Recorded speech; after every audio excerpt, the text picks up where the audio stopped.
Ça fait très Bambi. Ou le papa de Bambi. Oui. Salut. Bon, je vous fais une petite vidéo en mode vlog. Parce que j'ai essayé de monter des choses, mais j'ai pas assez de temps pour faire un bon montage et tout. Donc on prend les mêmes et on recommence. Je vous fais une petite vidéo en mode vlog pour vous expliquer un peu tout ce qui se passe en ce moment. Je vous avais dit qu'on parlerait de semis, mais au final, bon, j'ai fait vite fait un semis de salade, mais comme j'ai plein de merdouilles qui nous arrivent, c'est un peu compliqué. Bonjour le petit rouge-gorge. Ah, j'ai donné à manger, hein, la cantine est ouverte. Alors, qu'est-ce qui nous arrive? Il nous arrive qu'on a des rats. Je les ai pas vus, mais ils se sont mis à faire des galeries un peu partout, des endroits stupides en plus. Genre, ici, il m'avait fait une galerie qui allait de là à là, vous voyez tout ce qu'ils m'ont retourné. Alors que le cabanon il reste toujours ouvert. Donc bon. Là, il y avait une plaque, ils avaient fait plein de galeries en dessous, donc je l'ai soulevée pour qu'ils arrêtent de se cacher dessous. Ici, on voyait une traînée de passage. Bon, là, les poules ont tout retourné hier avant-hier. On voyait une traînée de passage parce que sûrement qu'ils allaient à la gamelle, malgré que le soir, je vérifie qu'il n'y a plus rien. Et dans les canards, pareil, au pied de la serre, ils ont fait une galerie. Je pense qu'ils arrivent même à remonter dans la serre parce qu'il y a plusieurs trous dans la serre. Il y en a certains qui sont causés par les écoulements d'eau, mais il y en a au moins un ou deux qui doivent être des galeries de rats. Donc voilà. Donc, pas moyen de remettre la main sur mes tapettes. Donc j'en ai racheté des nouvelles. J'en ai installé une ici, là, sous ces planches. Je n'arrive pas à la voir d'ici. Une autre ici. En plus, comme j'ai des chats, j'essaye de les planquer un peu pour pas que les chats y mettent leurs pattes. Et la troisième... Où est-ce que je l'ai mis la troisième? Ah oui. Ici. Et elle n'a toujours pas tapé. Donc je l'ai caché un peu comme ça, pareil, pour pas que les chats aillent s'y coller. J'en ai reçu deux autres avec des... avec des... la palette, où est-ce qu'on pose l'appât, qui est... on peut régler la sensibilité, donc on va essayer aussi, parce que je sais que parfois, quand c'est des ratons ou quoi, ils arrivent à choper l'appât sans se faire sauter. Mais bon, là, de ce que je vois, ils y ont même pas été, donc on va changer d'appât. J'avais mis beurre de cacahuète. On va essayer de changer d'appât. Donc déjà, problème numéro 1, les rats nous enquiquinent. Problème numéro 2, j'ai repéré que j'avais de la gale des pattes sur les pattes des poules. Alors là, il y en a... C'est surtout sur les petites pékins, enfin les croisés pékins, et ma poule de soie. En gros, celles qui ont des plumes aux pattes. Sauf que, déjà la poule de soie, elle a disparu avant-hier. Je pense que c'est une buse, parce qu'on a pas mal de buses qui traînent et que j'ai trouvé aucune plume.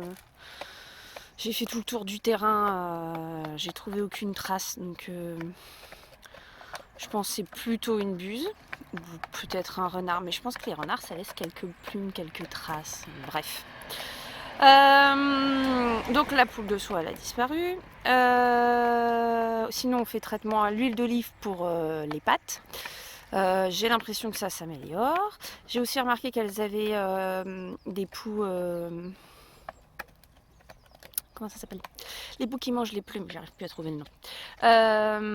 Et donc je leur ai fait un traitement à la terre de diatomée et je leur ai remis un bac de cendre dans la cabane, mais elles n'y vont pas.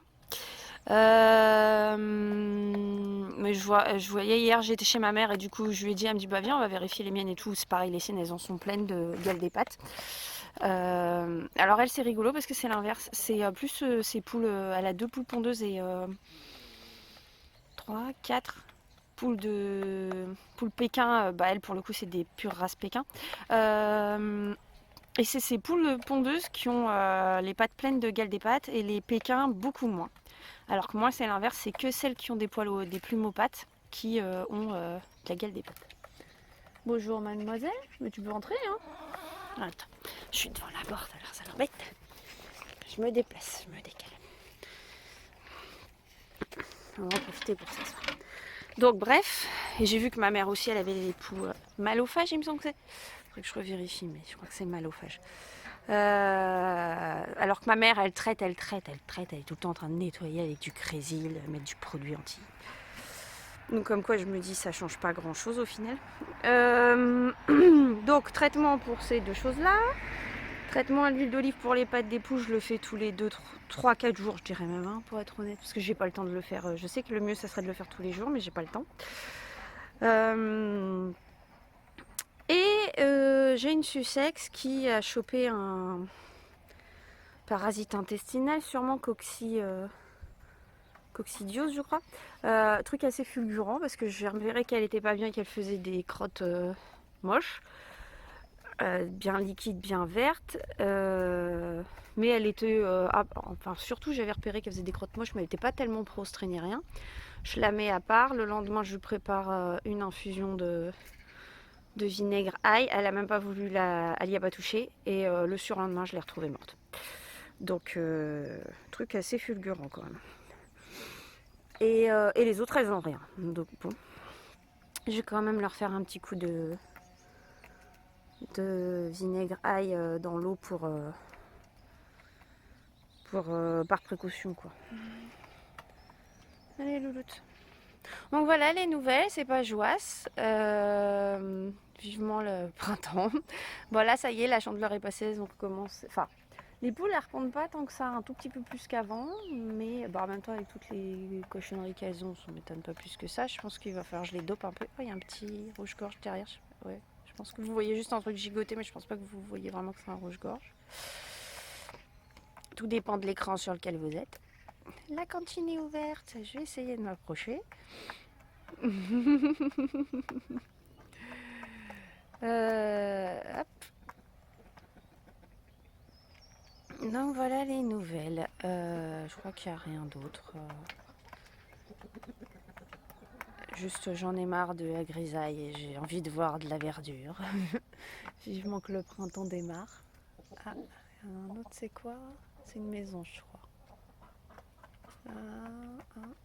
Maison charbonnière. Elle est venue, elle est repartie.